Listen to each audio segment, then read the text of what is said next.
One world order. As long as you need something from somebody, you can be controlled.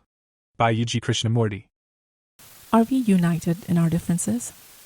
Have you ever given a thought that we have been made to believe that we are different? It is a possibility that country is another name for bias and preference, and that above that there is another organization that controls everyone. Let's scrutinize the concept of division first, because the truth is that we are thriving on our differences. What is the smallest fraction of our existence? An individual? But I just said, maybe we are made to believe that we are different and that we are an individual. So I'd say no, the smallest fraction is not an individual, because we are divided inside ourselves. We have a dark side that no one gets to see. Some can perceive it from the vibes you emanate. Even then, the truest darkness of our vile desires are hidden away from everyone. Our upbringing and knowledge helps us subscribe to ideologies, be principled, and choose a goal in life outwardly. We then form partnership with another in the name of love, common goals, or reap the tax benefits. It could be simply to feed the need to be social and not be branded a loner, because loners are not seen as perfect individuals unless it is by another loner. But then you're not a loner because you are identifying with someone. Now, even if you are a loner, you have to go out and get a job or interact in some way with another human to make a living. And then to protect ourselves from our kind foremost, and then maybe the weather, we build walls around us.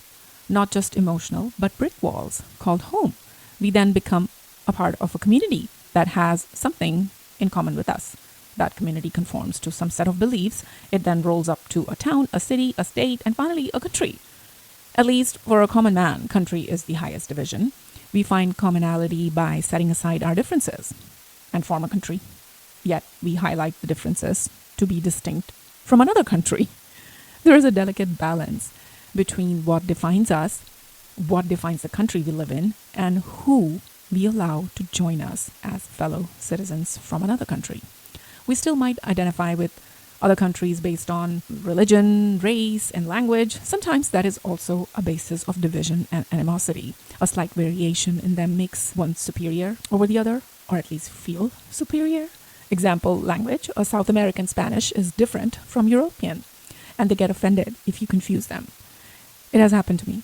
There's also a fascination with another accent of the same language, like Americans swooning over British accent and vice versa.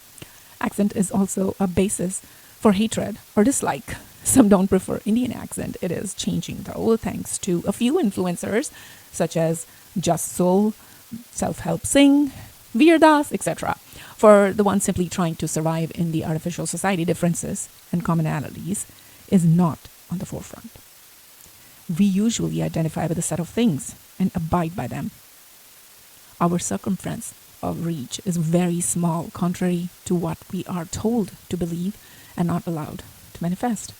Even the ones that are high-reaching, they have their circle, and it is hard for them to trust anyone outside of it. So, is there anything that is absolute in dividing or uniting us? If you analyze, you will see that there isn't. Is there anything that is common in us? One could argue that curiosity is a leading sentiment for every human being. We are curious about something at some point in time, I would say that, sure. Our curiosity, sadly, is often for non-human things. Therefore, if there is anything that unites us, it is usually something negative.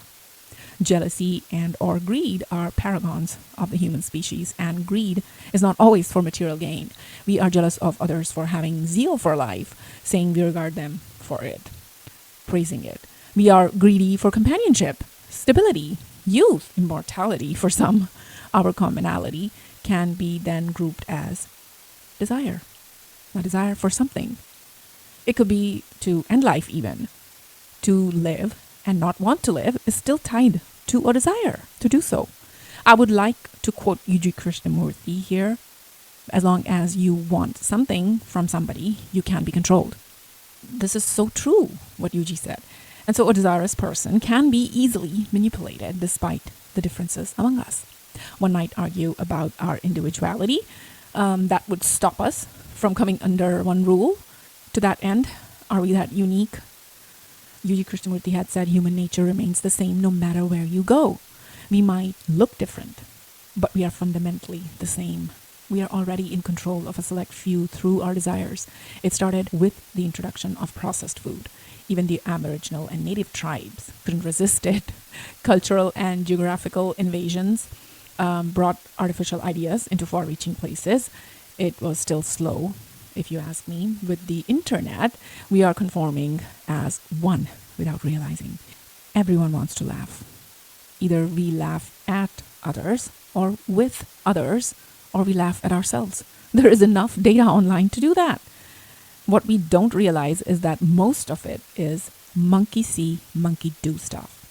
We are unknowingly and robotically scrolling through videos, reels, shorts, donating our time and inner darkness. Yes, whatever you spend more than 2 seconds on is registered as you. The feed changes subtly to lure you, but the underlying message is still the same. We behave like monkeys. The stupider the video, the more we laugh. To keep our attention, it changes to make you or to make us adapt. Don't even think that it is the AI that is adapting. It is all designed to make us conform. The complete drop in individuality is the end game. That is the object of desire of the select few that are controlling us. It has already happened. We are under one world order, whether you know it or not. Thank you for listening. This is BB Flower, signing off. Bye-bye.